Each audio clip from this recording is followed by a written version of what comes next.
the Romans, they've all Explain failed. people, everyday people don't know what fiat currency is. Explain that to them. So a fiat currency is when the government says, okay, whatever resource we're using as money, we're going to replace that by executive decision. And that executive decision is a fiat. So they just say, by the order of this fiat, we are now making this piece of paper, give it some sort of value. But the gold, I mean, back, in Fort Knox backs the American dollar, right?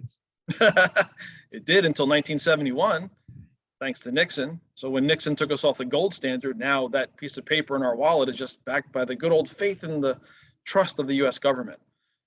And we all know that faith and trust can erode over time. So what the dollar buys now is not what it bought in 1971.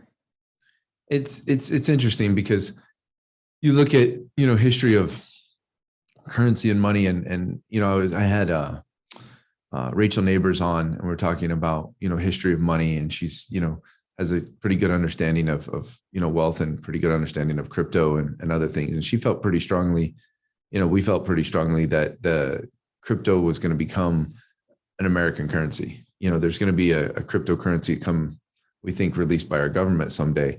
But then I sit here and I deal with the amazing, incredible, good people at the SEC who do their best to protect investors and to make sure that we stay on pace, the way, doing investing and receiving investors the right way. But I see them, they're working diligently to keep up with the crypto world, and to think that our Fed is somehow going to do a cryptocurrency. It's hard to imagine because, it's really hard for government and legislature to keep up with technology. It's not, an individual person's fault. It's just the speed at which technology goes past what a government policy or regulation or can do is kind of tumultuous.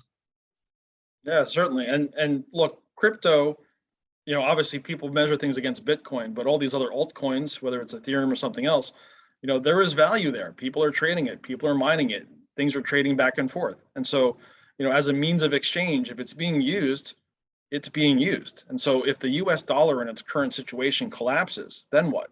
My fear, and I hope this never happens, but my fear is we're going to have a 3-day weekend, like a Memorial Day weekend. And on Friday afternoon, the stock market's going to close. We're going to go into our holiday weekend, and all of a sudden there's going to be something. The bank shut down. It'll be like Cyprus. They freeze accounts like they did in Canada. And now all of a sudden you can't get your money. And then you go back on Tuesday because they're closed on Monday, and all of a sudden your account's frozen. Then what are you going to do?